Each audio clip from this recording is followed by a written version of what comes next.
Due to the graphic nature of the following content, it may not be suitable for all viewers. I'm Jada Pinkett Smith, and for the next hour, we're going to investigate something deeply disturbing and uncomfortable. We're going to take a hard look at the lives of girls and women trapped in the sex trade and explore the roots that lured them into the life they could have never imagined.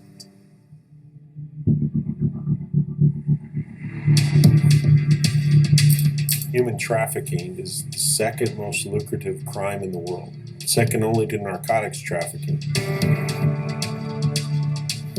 He's beat me, he's raped me. It's just like somebody paying for a slave. Human trafficking is real. This little girl, she's not just a bad kid. She's a kid that's been dealt a bad life. It is nothing like you think it is. He was pimping her out of her own home. Really? Oh, we can't make this stuff up. I had sex with almost 40 guys in one day.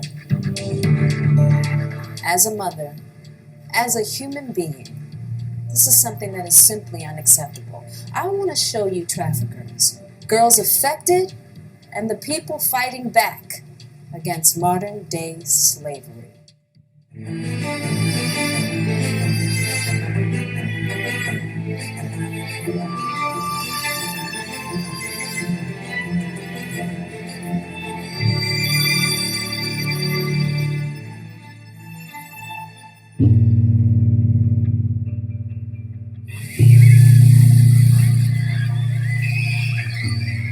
Atlanta, Georgia. It's the heartbeat of the South. I was born and raised in Atlanta, been in Atlanta pretty much all my life. I love this city.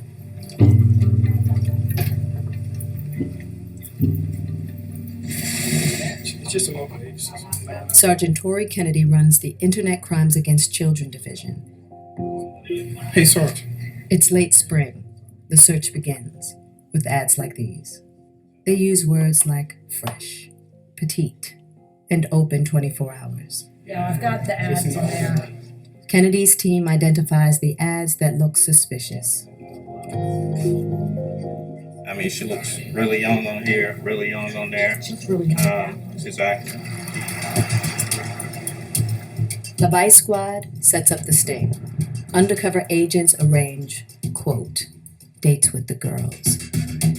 Once money is exchanged, 1008, I got a green light. Green light, room 214. Kennedy's team moves in.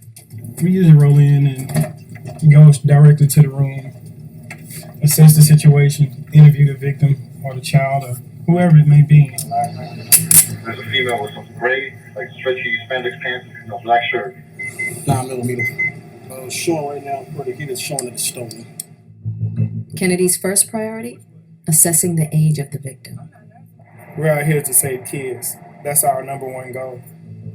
As officers take these women back to the headquarters, Sergeant Kennedy gets a call from a second undercover team. We followed Sergeant Kennedy and his team on raids for a year. They often went exit by exit on the freeway, making arrests and attempting rescues. There, the room's upstairs, right? She's been kind of hard. I mean, she's been in life since she was 13, 14, she said. This girl says she's 17, and under U.S. law, anyone under 18 years old that is being prostituted is a victim of human trafficking. She has one tattoo that reads, we've seen multiple times in this general area. It's likely a brand from a local pimp. They put that logo on their girl. Pretty much every girl we've run into with this particular tattoo has been just as hard as she is. But we haven't ran into her underage yet. She's the first. Underage and unwilling to accept help.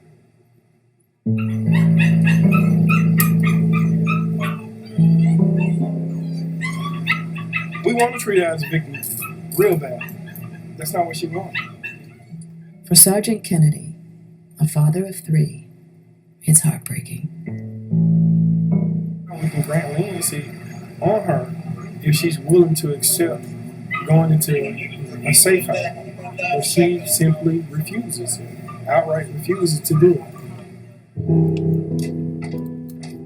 She's not ready to leave the only life she knows. Situations like this make me push closer to my daughter because you can tell this young lady hasn't had a real male figure in her life. When my daughter was 11, she came to me and she said, "Mommy, did you know that there were girls that were being sold for sex that are my age in this country?" I was like, I think there's a mistake. That doesn't happen here. After that, it was just, I remember I was stuck to the computer for days. Story after story after story. And I couldn't believe that I didn't know. Dahlia Racine knows. She's DeKalb County's assistant district attorney and often works with Sergeant Kennedy. Would you say that there's a difference between prostitution and trafficking? Trafficking is the manufacturing of children for the sex trade. They're just getting sold and passed on from one exploiter to the other. And a lot of times it's because they don't know another life after this. Those exploiters can come from anywhere. Is there such thing as trafficking occurring in airports? It is the world's busiest airport, which kind of lends to us then being one of the hubs, is because that man could get on that computer anonymously, say, "I'm coming in to go have sex with this child." He'll fly in on a 3 o'clock flight, meet the child at 6 o'clock, and be gone on the 8 o'clock. How are we to ever find them? How are we to ever know who they are?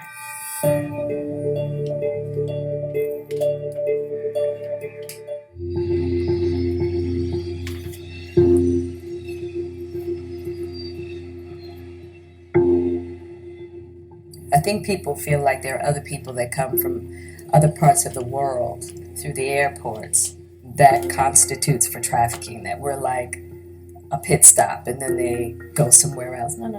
Our children here in the United States are being trafficked. Where does it start? How does it happen? Not how you think. It all begins in the house. It really does. Anique Whitmore is a forensic psychologist focused on understanding the minds of human traffickers and their victims. They're running away from a home that they're not valued. They're experiencing some sort of trauma in that home that they are not content with. They want to escape. And so they show them a good life, maybe for 2 days, and then they're in. Thirsty? Is that why you're doing that? You thirsty? Sasha Ray was born and raised in Florida. By the time she was 14, she was constantly being teased at school. What I got picked on a lot about was being black, like really, really dark skin, I guess. She felt alone, at home and at school. Sasha Ray says that's why, when an older classmate offered friendship, she jumped at it. I thought she was like my best friend because I could like tell her anything. One day she asked if, I want to skip school, want to have fun, So we went to this barber shop. When I was there, she introduced me to these guys. Sasha Ray's new friend had just led her to the man who would eventually become her trafficker. They talked about how we was going to make money, how it was going to be easy, we didn't have to depend on nobody. And it was all sounding good and stuff, so I fell for it. Was there any kind of grooming process, like when this first started, where it's just something that just happened and he was just expecting you to learn on the way? He slowly brought it on when we got closer, when he felt like he got closer to me. He usually did it out of the back of the barber shop. And he even had people that worked with the post office, mailman come in. Mailman came in and paid their money to him, came back there to me. This pimp was working out of a barbershop. Exactly. Where many folks go in all day long slapping hands and getting haircuts. So we have 3 A's and 1 B. Lisa Williams has heard stories like this before, far too many times. She founded Living Water for Girls, a safe house and rehabilitation facility for victims of human trafficking. From your perspective, can you tell us what trafficking is looking like in Atlanta? There's no one profile. It's whatever that buyer wants. That pimp, that trafficker will go out and get. Generally, you want to say that it's a young girl or a young woman on the streets in high heels, skimpy clothes. You know, she could be wearing dungarees or blue jeans and a t-shirt with a backpack on her, because that's the fantasy of that man who wants to buy her that day. So she looked like, say, like a typical schoolgirl. Williams says most of the girls in her program come from troubled homes where they felt ignored. A vulnerability traffickers are quick to exploit. This is their job. They will sit down and let your daughter or son talk to them for 3 to 4 hours straight without interrupting them. I don't know a mother today or a father today or a grandma that has 3 hours just to sit there and not say a word and let their children talk to them just like they want to. That trafficker, that pimp, All day. all day. They're going to learn every piece of information about your child because that's how they keep them. It was more of a conversation. But I tell him how me and my sister get in an argument. He was like, you can't be getting an argument with your sister like that. And he was more like a dad, but then again, we had sex, so it wasn't. So it was just the communication and how he talked to me.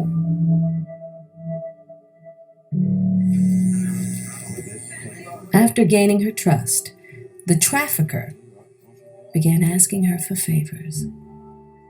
He slowly put it on me like, I need you to do me a favor. I need you to make this money for me because I really need it. So I did. And then he was like, I love you for that. I love you so much. Da, da, da. And then he would slowly put 2, 3 more guys. And I got upset when I first realized what he was doing. But I kept doing it because he made me feel like I was special.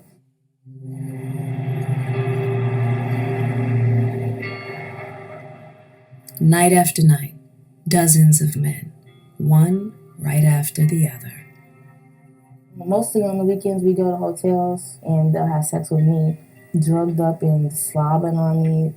One day, but I was like, I can't do this no more. I was in pain. I felt like my insides hurted. I felt like in this area it hurt really bad because one day I had sex with almost 40 guys in one day. And I was so tired. And I said, I can't do this no more. But her trafficker made sure she knew leaving was not an option. He was like, you ain't going nowhere. And I was like, you want to bet? And then he went to the other room, came back with a gun. And he was like, if you go somewhere, we'll see. He said, I bet you'll be back tomorrow. I bet. Sasha Ray says she found leaving more difficult than she planned. It wasn't just the threats he made. It was the psychological tactics he employed. When he wasn't threatening her, he acted like he loved her. It was just like that feeling of him like caring about me, but I knew he didn't. But I still went back.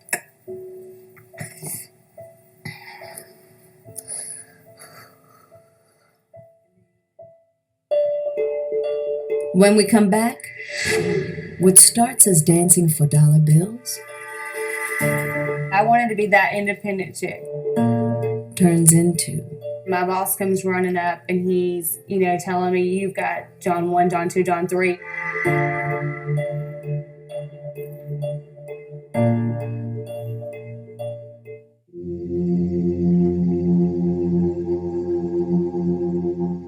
me coming up. An independent woman was about being educated, being able to stand on your own. And it shocked me that young women now feel like being an independent woman and getting that lifestyle you want, you get on that stripper pole.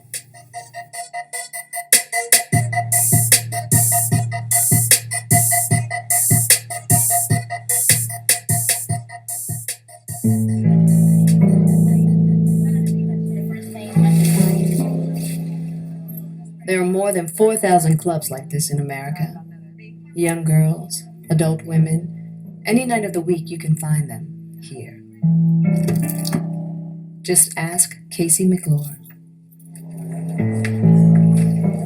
Hey, ladies! She was one of them. We're with an organization that works with women that are in the life, and I came from the life, and our team, we're here together just to kind of just offer our gift bags to you. Just want it, it's free, doesn't cost anything, and we just wanted to make sure you get one so you can choose which, I'm not sure what color you like, but you're able to choose. Yes. You know, we're here if you ever need someone to talk to. McClure's intervention program is called For Sarah, named after her daughter, whose birth motivated her to leave the adult entertainment industry. We're raising awareness about sex trafficking with girls and just letting them know that there's help out there. The owners of this club want no part of the trafficking business. Unfortunately, Rachel McCool didn't work in a club like that. I don't remember a time in my life where I didn't know what sex was. Rachel's journey into the life started very early. I do think that it does go back to being abused at a young age. And at the age of 7, I was actually introduced to pornography. Like thousands of children each year, Rachel was sexually abused and didn't get the help she needed. I'm from a very small town in Georgia. As just the years passed, I continued a destructive lifestyle that everybody just ignored. She's just rebellious, she just has problems. Her destructive lifestyle soon landed her in a strip club. For me, it took about a year, and then I started being exploited by the club management. I was told you can make more money this way. This way meant giving the men much more than a lap dance. The club that I worked at, I would tell anybody it's a modern day brothel. You come in and they would say, oh, I want a African American girl. I want a small girl. I want a girl who looks underage. Yeah, and they just come in and order what they want. What was the moment that you said, I'm done? I got to work, and there was, I think, 3 men waiting on me. Mm. And my boss comes running up, and he's, telling me, you've got John 1, John 2, John 3, they're there. Rachel says that night was one of the worst, and the next morning was no better. I was like Walking Dead. I was gray. Right. I was used up. I was going to end my life that day. In her darkest moment, back at the strip club, volunteers from For Sarah walked in. One of them reached out to Rachel. She came over and she's like, hey girl, what's wrong? Because I was teared up. All she did was listen to me. I just felt drawn to her. And then before she left, she prayed for me. That night, Rachel left the life. Eventually, she enrolled in a center for trafficking victims called Wellspring Living. Looking back, she says she was lured into stripping, in part by how glamorous it seems in music and videos. I wanted to be that independent chick. Right. Like, I wanted to be that. Right. And I wanted to have a Louis, and I wanted to drive a Cadillac, and I wanted to have nice things. We can both agree that with what we see in the music videos and all the glorification of the independent chick and the stripper and all of that, what you're saying is that what they forget to tell you is the ugly side of it. Yes. Yes. Right. When they take the cameras off, how about filming them the next morning? Right. How about filming them then? Next, Something went wrong. this woman was a human trafficker. Well, she was duct taped and took to Alabama.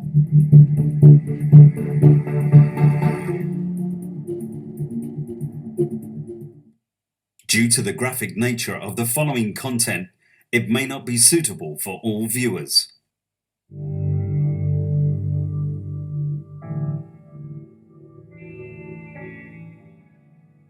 I want these girls to have a voice, and I want people to see them as people and that they're not bad girls. and that they're not throwaways, and that they are human beings, and they are lights, and they have power, and they have so much to offer. If we just have the love and the humanity to give them a chance.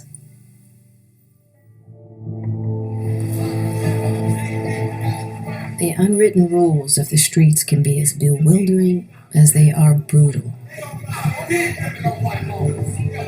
This undercover footage shows a young woman arguing with a suspected exploiter.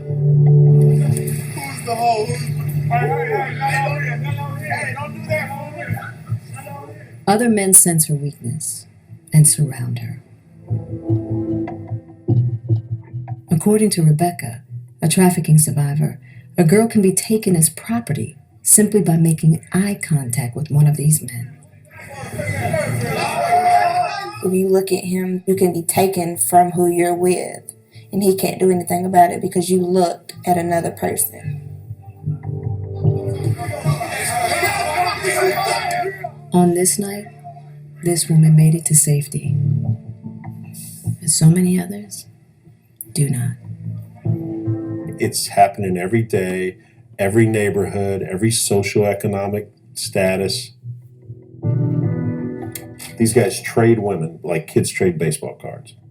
Seeing these pictures Right. is, I mean, because of course I've heard this over and Right. over again, but actually having the opportunity to see it makes it so real.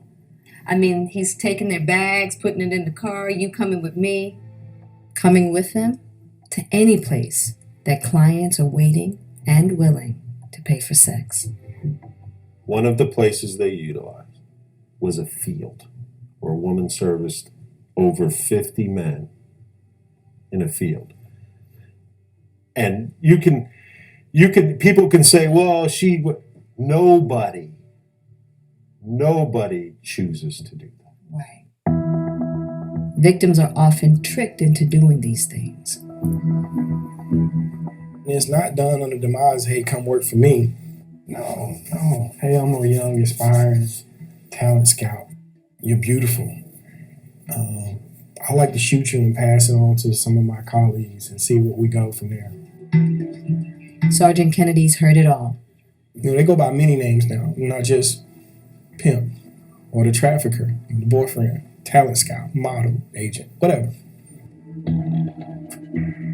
Traffickers come in all descriptions, all ages, backgrounds, ethnicities, and they're not all men.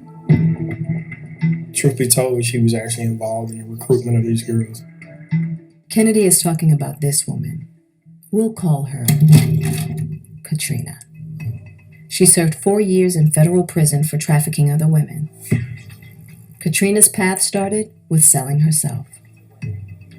I was dancing at a couple different strip clubs, and different men would approach me with different offers, and eventually I just took one of the offers, and over time just became numb and just continued to offer services. When did that begin for you? How old were you? 17. You were 17 years old. When did you actually get involved in trafficking other women? I was about 21. Okay. A few years later, I ended up meeting a guy who was supposed to provide driving services. Got it. And it just ended up evolving from there. Evolving into big money for Katrina and her partner, Solomon Mustafa. Tell me the amount of women that were working with you guys at once. Over the course of the time that I was working with him, I would say about 40. 40 women? How much money would you make a day? I think it would depend on how many females was working. With one, maybe 2,000. So if you had several women working at one time, you could make what? Tell me Between 3 and 5. $3,000 and $5,000. $5,000 in a single night is hard to imagine. But it's in line with a Justice Department study which found the average trafficker in Atlanta makes $32,000 a week. I'm trying to understand, but when I ask Katrina about one particularly brutal incident, she is evasive about the details. Something went wrong. Do you remember what went wrong?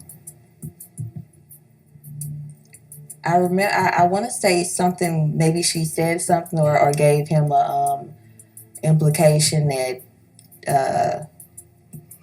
she wasn't going to give out her money or something.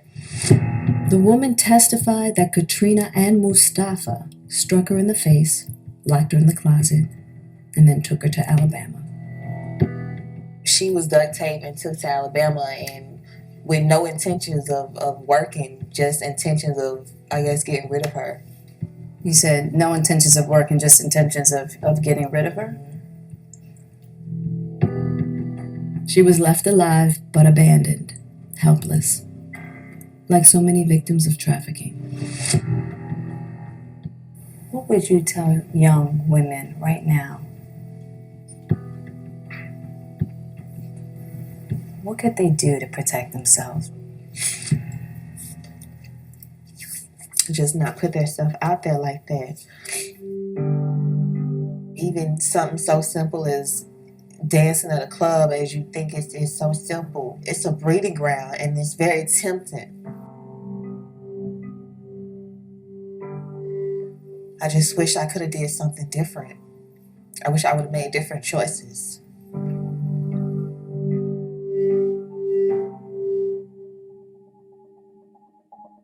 Coming up, falling prey to false love. It was just a feeling that I don't get from nobody. Then being saved by the real thing. Okay, I gotta hug you. Don't worry, I'm not gonna cry. I'm not gonna cry.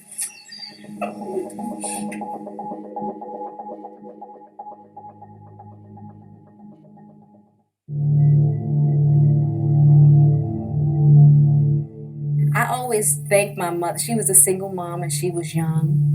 And I didn't have a father. And I've suffered because of it. I've had to learn a lot, and thank God I came across a man like Will who didn't take advantage of me.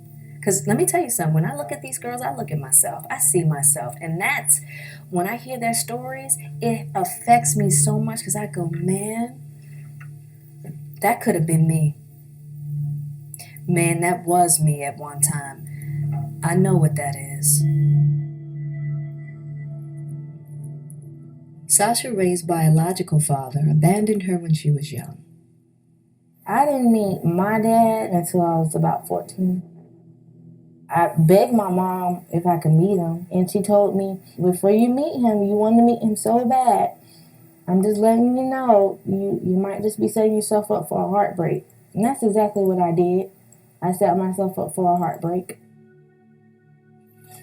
Psychologist Anique Whitmore says heartbreak at home can provide the perfect setup for a trafficker looking to exploit a child.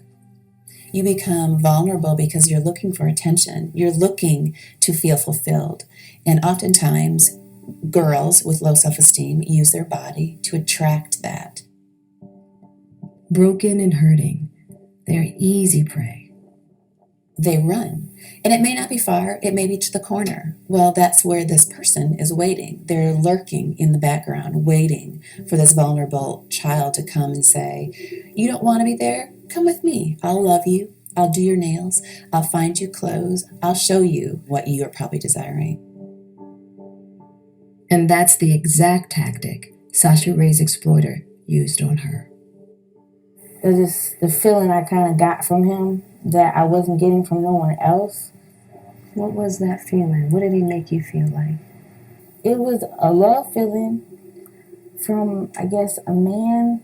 From, like, I felt like I was missing that part. Maybe from my dad. That's what I think.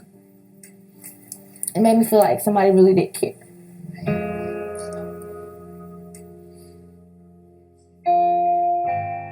Lisa Williams knows what that feels like.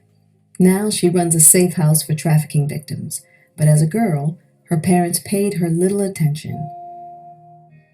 I was invisible. You were invisible. When I was talking to a lot of the young ladies yesterday, I got that same idea that there was this feeling of being invisible in their own homes. How much would you say that plays a part in this epidemic that we're dealing with right now? If I had to put a figure on, I'd say about a good 85% of them. As a parent, I have to wonder, what can we do to keep our children safe? What can we tell them? How to protect themselves from, these men and these women who are so keen at finding their vulnerabilities. It is all about elevating that individual to begin their life on a path that they can do and be whatever they want to be. Let them understand and develop who they are as a person, because if you have that as your base, then you won't be able to be pushed over. You won't be able to be lured in. Rachel broke free from the life, is on a new path and found herself. She's now 28 with a beautiful son and a healthy outlook on the world around her. Okay, Zeke. I have a whole new appreciation for the color of the sky. Because when you're an addict and when you're in bondage, you see everything as black and white, as gray.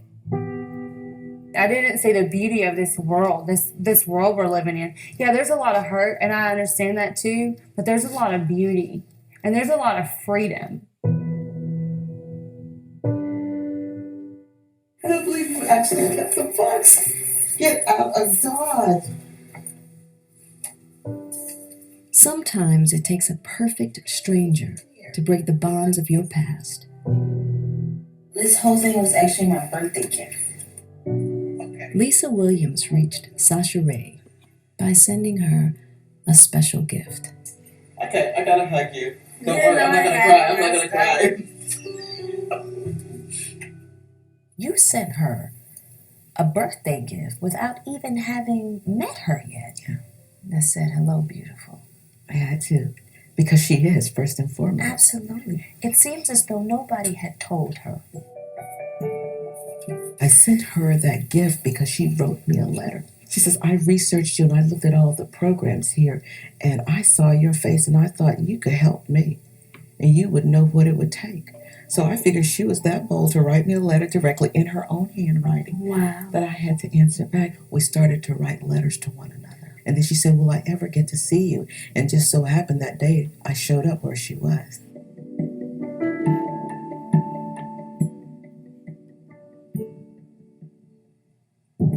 Coming up, finding a missing girl. My concern is with a 14-year-old girl I've been looking for.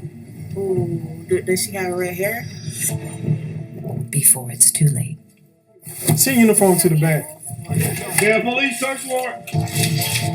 Search warrant.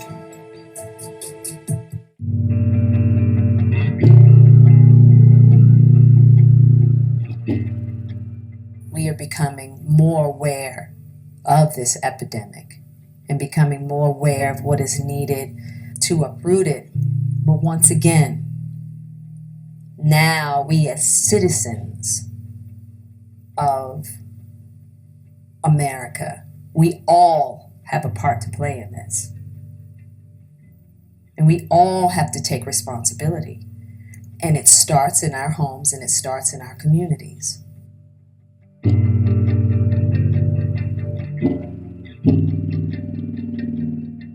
And it starts with people like Casey McClure.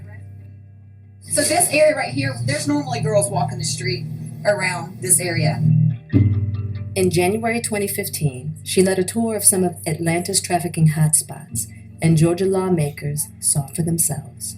Tonight, local police are searching for a man wanted. So did local viewers watching the evening news, News about sex trafficking. including this woman. She feared her 14-year-old granddaughter might have been a victim of trafficking. She called McClure's hotline at Forsera, and a volunteer answered. She said, it's going to take a few days, but don't worry, we're going to find her, because if you saw it on the news and you called me, it was meant for you to find her. With a little research, they found her granddaughter for sale on the internet. Casey's volunteer called Sergeant Kennedy, and Kennedy's team started looking. Can you run this tag? Whatever comes out on the radio.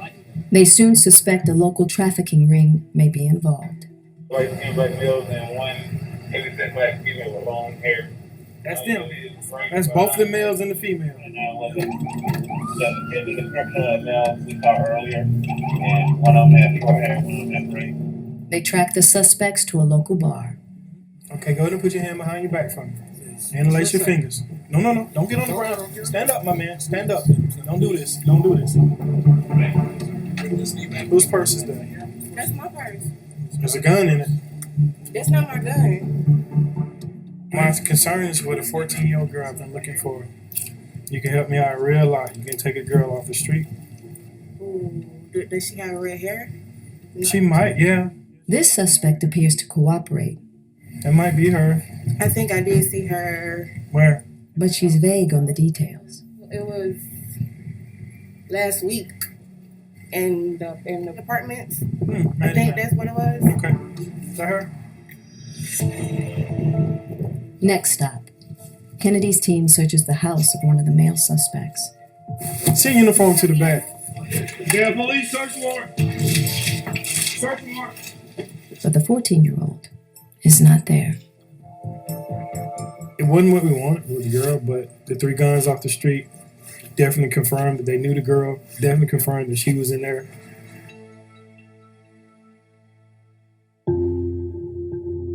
Kennedy, working with a team of law enforcement agencies, continues to search for days. Until this car is stopped near the airport. We have the suspect from the other night. We got warrants on him, so he's en route to the jail. Inside the car, the 14-year-old girl they were looking for. And with her, a 15-year-old who told Kennedy she was on the way to meet her first John. In this particular situation, actually having 2 girls, it's pretty good. You get to get 2 off the street.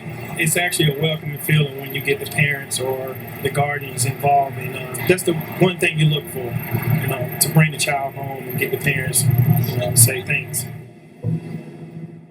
I started crying. I just couldn't believe it. When you hear something like that after your granddaughter was missing for over a month, it was just so exciting. 2 girls saved when a community came together. Law enforcement, advocates, and eventually, caregivers, like Lisa Williams. We tell them how beautiful they are from the inside out, and we make them believe it. And if they can't believe it, Jada, we believe it for them until they're able to latch on to it. I got that. Since graduating from Living Water for Girls, Sasha Ray's life hasn't been perfect. There you go. But she's working hard on her future. She now has a job and... You graduated from high school? I got my GED. Nice.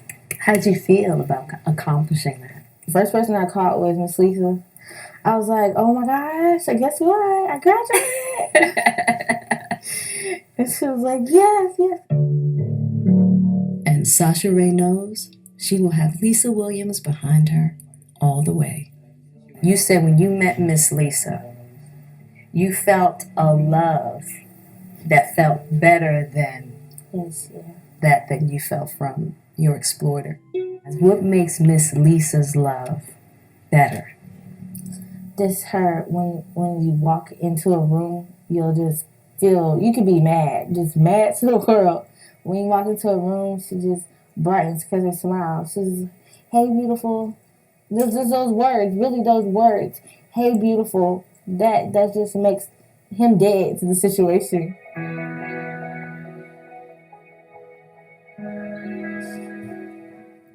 And just as those first words she wrote down in a letter brought Miss Lisa into her life, I have something for you. Sasha Ray now has another message she'd like to deliver. Dear Miss Lisa, since you've been in my life, things haven't been the same. Yes, I'm not going to lie. I still struggle, but I can say I'm stronger, I'm wiser, And I can honestly say I do love myself. And I have hope for myself. Love and hope. Two things everyone needs, wants, and deserves. I love you too. That was a good hug. I've not hugged in forever. I really needed this hug.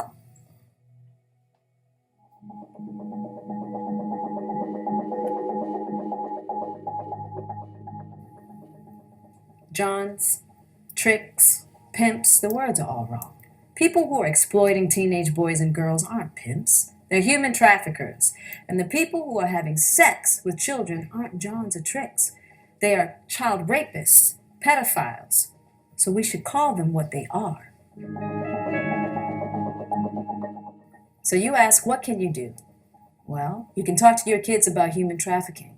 And if you need more information, go to cnn.com/freedom.